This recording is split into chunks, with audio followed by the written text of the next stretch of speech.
Olá, pessoal. Gostaria de corrigir a prova de segunda fase do Tribunal de Justiça do Rio de Janeiro, aplicada em 2025, em 6 de abril de 2025, no domingo, e inicialmente fazer algumas observações. A prova do Rio de Janeiro era diferente das outras magistraturas, porque ela é dividida em duas datas diferentes. Na primeira vão ser aplicadas 25 questões, geralmente estudo de caso, e na segunda são as sentenças civis e criminais. E só faz essa segunda fase quem passou na primeira. Recentemente saiu o resultado, então foi aproximadamente 1.000 pessoas, se eu não estou enganada, nessa primeira e segunda fase de 25 questões, e foram menos de 100 para sentenças. Ainda não abriu o prazo de recurso, né? Hoje, quando eu estou gravando, né? Então, não sei, talvez possa ter alterações. Também essa prova ela tem duração de 5 horas e o candidato ele deve responder essas 25 questões e para cada questão eles disponibilizam 15 linhas no caderno. Então, se você multiplicar as 15 linhas para cada questão e pela quantidade de 25, você vai chegar a 375 linhas disponíveis para escrever. Lembrando que nessa prova do Rio de Janeiro podia grifar, podia fazer remissão de lei no vademecum, mas não foi permitida a consulta, a exposição de motivos, súmulas nem enunciado de jornadas. Todavia, pelo menos na minha sala, as fiscais não fizeram a verificação do vademecum. Primeira questão da prova também é a primeira questão de direito civil, valendo 0,4. Aliás, todas as questões têm o mesmo peso, valem 0,4. As matérias podem variar de ter duas ou uma questão. Então, vamos lá. Tícia, famosa artista de cinema e televisão, afasta-se do trabalho artístico de forma repentina.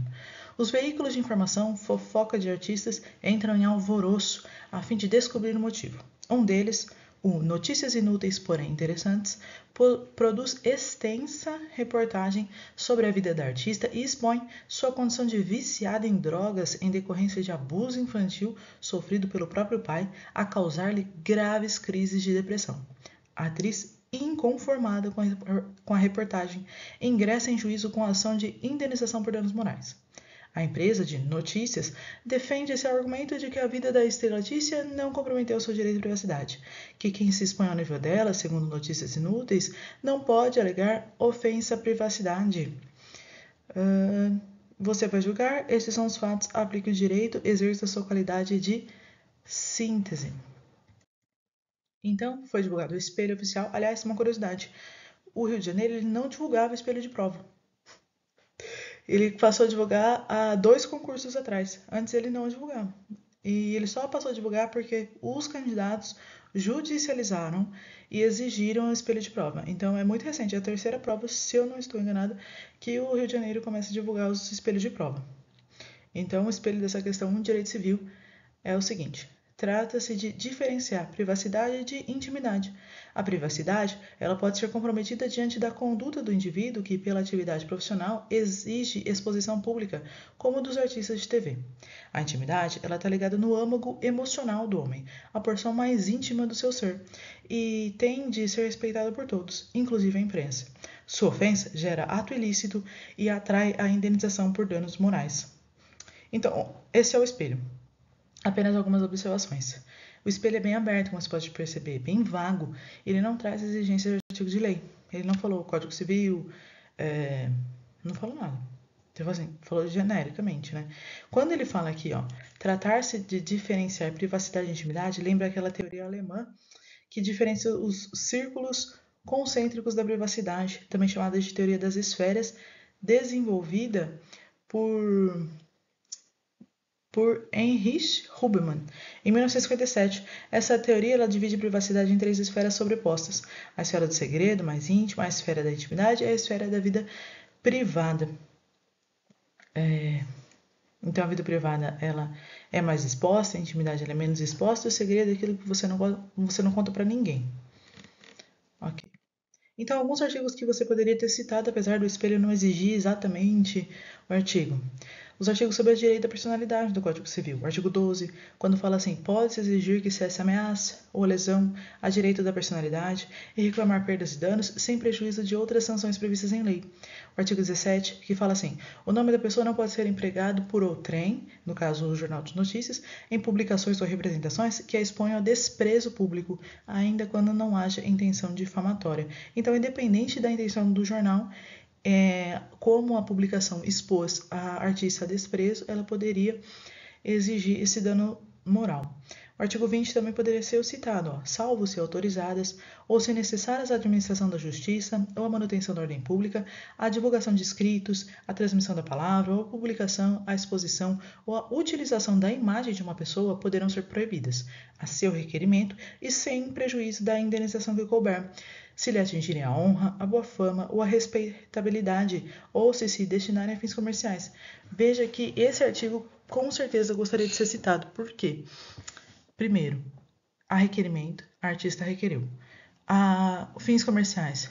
A notícias tem fim comercial, ainda que indireto. Mesmo que seja um portal da internet, ele faz publicação, faz propaganda, então ele tem fim comercial. Então já chama esse artigo 20.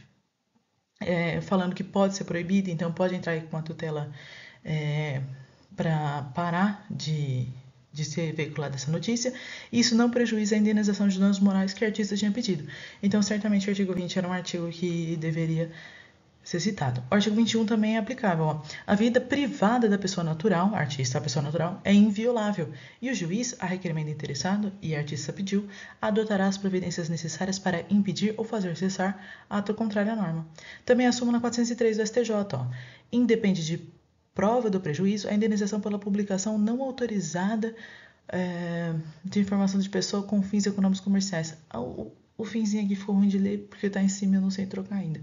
Mas essa súmula se aplica ao caso concreto. Então, tem dano moral in re ipsa, dano moral presumido, que também se aplica perfeitamente ao caso. Outros artigos que eu esqueci de colocar aqui é aquele 186 ou 187 do Código Civil, que fala do abuso de direito. Por quê?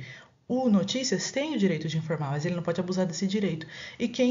Porque se ele abusar, ele comete um ato ilícito. E quem comete um ato ilícito tem o dever de indenizar, que está lá no artigo 927 do Código Civil. Então, esses artigos também estariam bem para colocar na resposta. Também daria para citar essa ADI 4815, já um pouco velha, de 2015, que fala sobre as biografias que não precisam ser autorizadas. Porque apesar de não ser uma biografia, o Notícias está falando da vida pessoal da artista.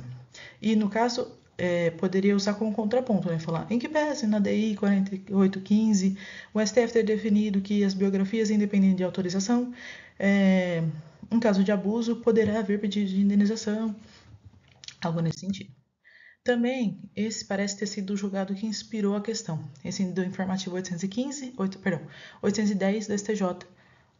O título é esse. Comete ato ilícito por abuso de direito o órgão da imprensa, e o Notícias do caso concreto é um órgão da imprensa, que, apesar de divulgar fato verídico, e aí o enunciado não fala se é verídico ou não, e sem a indicação de dados objetivos quanto aos partícipes do fato, relaciona a notícia à manchete de caráter manifestamente ofensivo à honra da vítima. Só que, no caso da artista, também, na verdade, se subsume ao caso, porque, manifestamente ofensivo à honra da vítima de crime de estupro de vulnerável, atribuindo ao adolescente a conduta ativa ante o fato ocorrido, trazendo menções injuriosas à sua honra. Então, é semelhante, não é exatamente igual, mas quando ele fala que a famosa ela sofreu abuso sexual por parte do pai, dá a entender que foi um estupro de vulnerável. Então, também poderia ter utilizado esse julgado desse informativo. E tem uns parâmetros legais que são trazidos para esse julgado, que são os seguintes. A liberdade de expressão compreendendo... Peraí, vou começar a ler aqui.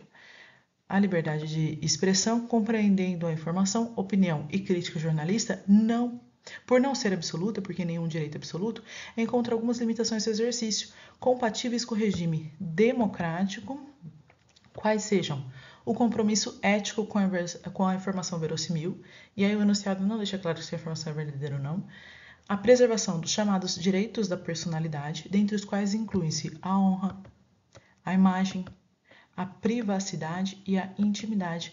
E aqui dá certinho por caso concreto, porque está falando de privacidade, está falando de intimidade, está afetando a honra da artista. E outro parâmetro é a vedação de veiculação jornalística com o intuito de difamar, injuriar ou caluniar. No caso, é exatamente aqui, injuriar. A notícia divulgada portal de notícias, ela promove uma injúria contra a artista, porque não é calúnia, porque não está atribuindo um crime. E também não é difamação, porque... Bom, talvez seja difamação, mas difamação é uma injúria. Bom, então esse julgado parece ter sido o que inspirou a questão. Ainda sobre esse julgado, tá falando, ó, comete ato ilícito por abuso de direito, aqui, ó, abuso de direito, aí poderia ter citado o artigo 186 e 187 do Código Civil e o 927.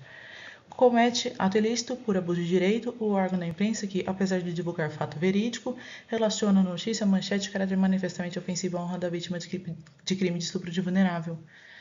Aqui é o título, né? De crime de estupro de vulnerável, atribuindo ao adolescente conduta ativa ante o fato ocorrido, trazendo menções injuriosas, aqui ó, menções injuriosas à sua honra. Os cuidados a serem dispensados aos órgãos da imprensa, quando da divulgação de notícias envolvendo menores de idade, devem ser redobrados em face ao dever imposto a toda a sociedade zelar pelo direito e bem-estar da pessoa em desenvolvimento. Ainda que a notícia não contenha dados objetivos que possam identificar a vítima ao público geral, é evidente, contudo, que ela própria e aqueles que circundam seus relacionamentos mais próximos têm conhecimento de que os fatos ofensivos lhe foram atribuídos, ressaindo daí dano psíquico-psicológico. Então, esse julgado parece ter inspirado a questão. E no finzinho fala assim, nesse sentido, a posterior retratação do órgão de imprensa é irrelevante. Então, ainda que o portal de fofoca tivesse pedido desculpa, isso é irrelevante. Só que, no caso, ele nem pediu desculpa, inclusive injuriou ainda mais em juízo. É irrelevante porque já estaria consumado ao dano moral à vítima. Até porque o dano moral, na visão moderna, é uma ofensa a um direito da personalidade. Não é mais aquela dor, sofrimento, como na doutrina clássica. Outro julgado que também se aplica ao caso concreto é o do informativo 815 do STJ. O título é: desde que não ultrapassado os limites relativos à privacidade e intimidade daquele cujas características são evidenciadas por meio de representação de caráter humorístico, não há que se falar as ofensas do direito da personalidade. Só que aqui, ó, é distinto do caso, né? É semelhante porque fala de dano moral, fala de direito da personalidade, mas é distinto porque aqui está tratando de caráter humorístico. Então é isso, gente. Essa é a questão número 1, Direito Civil do TJRJ de 2025. Aos poucos eu vou respondendo as outras. Obrigado pela atenção.